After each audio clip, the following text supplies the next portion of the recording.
ঢাকার মিরপুরে একটি নিষ্পাপ মেয়ের নির্মম মৃত্যুর মাধ্যমে মানুষের মানবিক মূল্যবোধের চূড়ান্ত অবক্ষয়ের চূড়ান্ত প্রমাণ মিলেছে। প্রিয় উপস্থিতিবৃন্দ, প্রিয় ভাই বোনরা, এ বিষয়ে একটি কথা আজকের এই অনুষ্ঠানে আমি পরিষ্কারভাবে আপনাদের সামনে তুলে ধরতে চাই।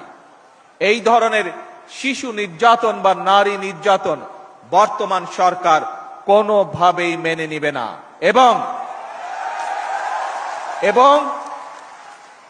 বর্তমান সরকার রামিসার এই হত্যাকারীর সর্বোচ্চ শাস্তি ইনশাআল্লাহ আগামী 1 মাসের মধ্যে নিশ্চিত করবে এবং সেই সর্বোচ্চ শাস্তি হচ্ছে মৃত্যুদণ্ড,